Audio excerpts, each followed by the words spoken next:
मैं आपसे पूछूं कि भारत ने पिछले 75 सालों में सबसे बड़ी उपलब्धि क्या हासिल की है, तो आपका जवाब क्या होगा?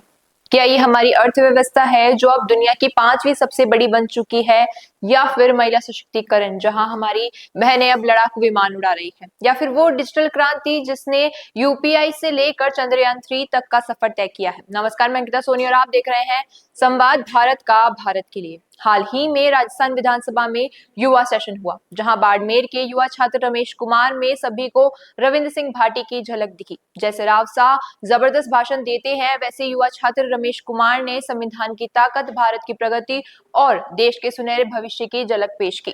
तो चलिए बिना किसी देर के देखते हैं क्या कहा युवा छात्र ने। 108 नंबर पर बाड़मेर से रमेश कुमार। सुप्रभात। आज मैं आपके समक्ष उस देश से हूं जहां संविधान सबसे बड़ा ग्रंथ, मैं उस देश से हूं जहां 1947 की गरीबी से विश्व की 5वीं सबसे बड़ी अर्थव्यवस्था का सफर तय किया। हम उस देश से हैं जहां अधिकार कर्तव्यों के साथ मिलकर विकसित भारत का मार्ग प्रदर्शित करते हैं, विकसित भारत का मार्ग प्रदर्शित करते हैं। सम्मानित विधानसभा में आज आपके समक्ष आज का विषय भारतीय संविधान के 75 वर्ष अधिकार, कर्तव्य और प्रगति की यात्रा पर मेरे विचार लेकर प्रस्तुत हूं। 75 वर्ष पहले जब भारत ने खुद को लोकतांत्रिक गणराज्य घोषित किया तो वह केवल राजनीतिक परिवर्तन नहीं था, बल्कि एक नए भारत की आधारशिला रखी गई थी। और उस आधारशिला ने हमें सपना दिया समानता का, न्याय का, अवसरों की समान उपलब्धता का। जब इस गौरवमय यात्रा को हम पीछे मुड़कर देखें तो 1950 में भारत एक नवजात लोकतंत्र था, अशिक्षा, गरीबी और असमानता से जूझता हुआ।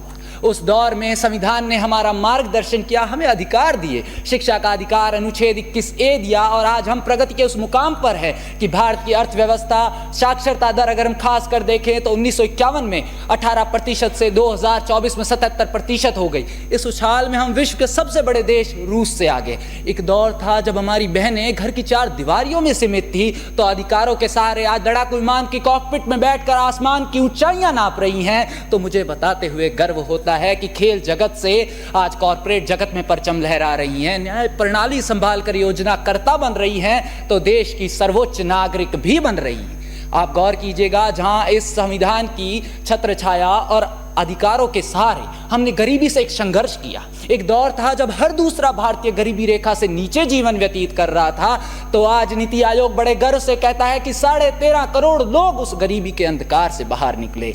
आज हमारे देश में 6 वर्ष से 14 वर्ष के बच्चों के लिए सबसे बड़ी विश्व की शिक्षा संस्थान की प्रणाली है। यह अधिकार उन लोगों को मिले, अधिकारों का सहारा मिला कि कल वह भी विकसित भारत का सुनहरा कल देखेंगे, विकसित भारत देखेंगे।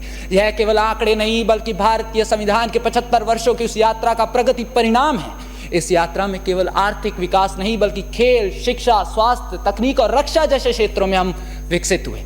अगर कोई मुझसे आज पूछता है कि हम 75 साल बाद कहां खड़े, तो मैं बड़े गर्व से कहूंगा हम विश्व की सबसे बड़ी युवा शक्ति, 5वीं सबसे बड़ी अर्थव्यवस्था, महिला सशक्तिकरण के प्रमुख देशों में शामिल होकर तकनीक और कौशल के शीर्ष देशों में अपना नाम शुमार करवाकर विश्व को शिक्षा जगत के उत्कृष्ट शिक्षा संस्थान देकर हम तकनीक और डिजिटल क्रांति में यूपीआई से चंद्रयान 3 का सफर तय कर गगनयान का स्वागत करते हुए विकसित भारत बनकर विश्व का मार्गदर्शन करने के लिए खड़े हैं, विश्व का मार्गदर्शन करने के लिए खड़े हैं। यह उपलब्धियां हमें निरंतर उत्कृष्टता की ओर प्रमाण कर उसका संकेत देती है कि हम विकसित भारत की ओर बढ़ रहे हैं, जिसका मार्गदर्शन पिछले 75 वर्षों से करता रहा हमारा गौरवमय संविधान कर रहा है। यही हमारे अधिकार हैं, यही हमारे कर्तव्य हैं, यही हमारी प्रगति है जो हमें विकसित भारत की तरफ लेके जा रही है। धन्यवाद विधानसभा। धन्यवाद। तो जैसा कि आपने देखा, युवा छात्र रमेश कुमार ने बुलंद और साहसी आवाज में भाषण दिया। वीडियो के एंड तक बने रहने के लिए धन्यवाद। इस मुद्दे पर आपकी क्या राय है, कमेंट्स में जरूर बताइए। ऐसी ही खबरों के लिए बने रहिए संवाद के साथ। अगर वीडियो पसंद आया हो तो इसे लाइक करें, शेयर करें और चैनल संवाद को सब्सक्राइब करना न भूलें। मिलते हैं अगले वीडियो में।